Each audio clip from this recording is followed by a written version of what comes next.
Veuillez vous lever pour la lecture de la parole de Dieu. Ouvrons ensemble nos Bibles dans Matthieu chapitre 24, versets 1 à 3. Alors que nous sommes réunis aujourd'hui, les gros titres du monde hurlent une vérité terrifiante. Le guide suprême de l'Iran ordonne une attaque directe contre Israël.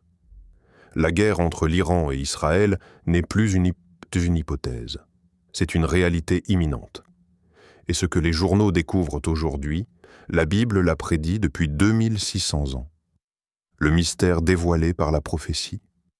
Le prophète Ézéchiel, dans les chapitres 38 et 39, décrit avec une précision divine la guerre qui vient. Une coalition menée par la Russie, le roi du Septentrion, allié à la Perse, l'actuel Iran, se lèvera contre Israël. Mais écoutez ceci, Dieu écrasera cette coalition, car l'Éternel ne sommeille ni ne dort, il est le gardien d'Israël. Il a dit, « Je bénirai ceux qui te béniront, et je maudirai ceux qui te maudiront. » Lorsque les nations s'uniront contre Israël, Dieu rira. Il se moquera de leurs plans vains. Il les brisera comme un potier brise l'argile, et sa justice éclatera comme un feu. 2 guerres avant la fin. Il y aura 2 grandes guerres avant la fin. La guerre de Gog et Magog, Ézéchiel 38-39, déjà en préparation. La bataille d'Armageddon, menée par une armée venue de l'Est, forte de 200 millions d'hommes. Et entre ces 2 événements, l'enlèvement de l'Église aura lieu. L'enlèvement, l'événement qui vient. L'Église sera soudainement enlevée, en un clin d'œil, pour rejoindre Christ dans les airs. Le monde sera plongé dans la confusion, tentant de comprendre la disparition massive. Puis viendra l'Antéchrist, surgissant de l'Europe à la tête d'un nouvel ordre mondial, unifié par 10 rois. La tribulation, 7 ans de terreur. Première moitié, 3 ans et demi. L'Antéchrist signe un traité de paix avec Israël. Le monde l'acclame comme un homme de paix. Mais c'est un mensonge. Au milieu de cette période, le traité est rompu. La coalition russo-islamique attaque Israël. Mais Dieu intervient, détruisant les armées ennemies et ouvrant la voie à l'Antéchrist pour établir une dictature mondiale. L'ultime bataille, Armageddon. La bataille d'Armageddon éclatera. 200 millions d'hommes de la Chine et de l'Est, rejoints par des armées de l'Ouest, marcheront contre Israël. Mais à ce moment précis, Jésus-Christ descendra du ciel. Accompagné de ses saints, il détruira instantanément les armées. Le sang coulera jusqu'aux morts des chevaux. L'Antéchrist et le faux prophète seront saisis et jetés vivants dans les temps de feu. Et vous, où serez-vous ? Il est réservé aux hommes de mourir une seule fois, après quoi vient le jugement. Hébreux 9, 27. Il y aura 2 résurrections. La première, pour ceux qui sont en Christ, ils régneront avec lui. La seconde, pour les impies, ils seront jugés et jetés dans l'étang de feu. Votre nom est-il inscrit dans le livre de vie ? L'appel au salut. Aujourd'hui, la grâce est encore disponible. Vous pouvez dire oui à Jésus-Christ. Si vous avez un doute, si le péché vous éloigne de Dieu, ce moment est pour vous. Répétez cette prière. Seigneur Jésus, je reconnais mes fautes. Pardonne-moi. Purifie-moi. Entre dans ma vie comme Seigneur et Sauveur. Écris mon nom dans le livre de vie. Au nom de Jésus. Amen. Isra, la prunelle de Dieu. Ne vous y trompez pas. Israël est la nation élue. La Bible est claire. Israël est mon fils, mon premier-né. Exode 82. Dieu n'a pas changé d'avis. Jérusalem est la cité de Dieu, l'épicentre de la prophétie, le rivage de l'éternité. Et Jésus reviendra en tant que lion de la tribu de Juda, non pas pour souffrir, mais pour régner. Réveil de l'Église, Église de Jésus-Christ, levez-vous. Il est temps d'être audacieux comme des lions. Il est temps de prier pour la paix de Jérusalem. Il est temps de proclamer la vérité du salut avec puissance. Il est temps de préparer l'enlèvement. Conclusion, la fin n'est pas une peur pour les croyants, c'est notre espérance. car le roi revient et son nom est Jésus-Christ. Préparez vos cœurs, car les horloges prophétiques marquent les dernières secondes. Maranatha. Que le Seigneur vienne. Et maintenant que ces âmes ont été ramenées dans le giron de Dieu, maintenant que des noms viennent d'être inscrits dans le livre de vie, je vous le dis, ce n'est pas la fin, c'est le commencement. Car l'Église, celle qui se tient debout au milieu des ténèbres, entre maintenant dans sa saison de gloire.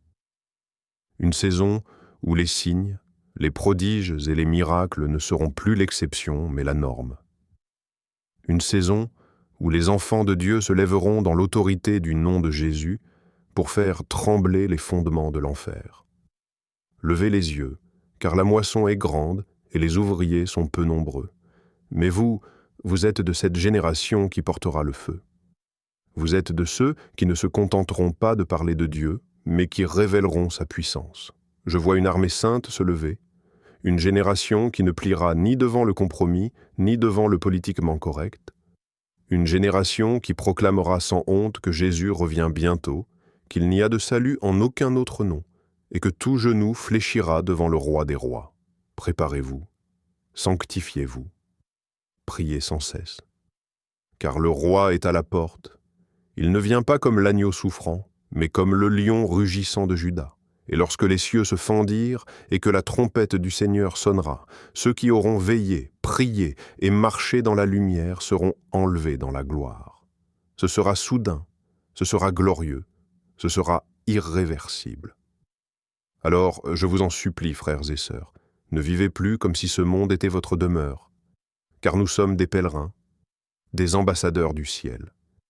Et notre espérance ne se trouve ni dans les systèmes politiques, ni dans les promesses des hommes. Notre espérance est vivante. Elle s'appelle Jésus. Car bientôt, le roi descendra dans la nuée, avec puissance, avec majesté, avec feu. Et toute langue confessera que Jésus-Christ est Seigneur, à la gloire de Dieu le Père. Apocalypse 22:20, celui qui atteste ces choses dit « Oui, je viens bientôt. Amen. Viens, Seigneur Jésus. Que Dieu vous garde, vous fortifie, vous équipe et vous envoie. Allez et embrasez le monde de sa lumière. Le réveil est en marche, et vous êtes la flamme. Et je déclare, par l'autorité du nom de Jésus-Christ, que toute forme de tiédeur spirituelle quitte maintenant ton cœur. Tu ne peux plus rester au seuil. Tu ne peux plus vivre entre deux eaux. Car Dieu te dit aujourd'hui, choisis qui tu veux servir. Choisis la lumière ou choisis les ténèbres, mais tu ne pourras plus prétendre ne pas avoir entendu. Car les jours s'accélèrent, et le temps de la grâce touche à son apogée. Nous sommes la génération des derniers souffles de la miséricorde divine. Ce qui est prophétisé doit s'accomplir et se précipite déjà à la surface du monde.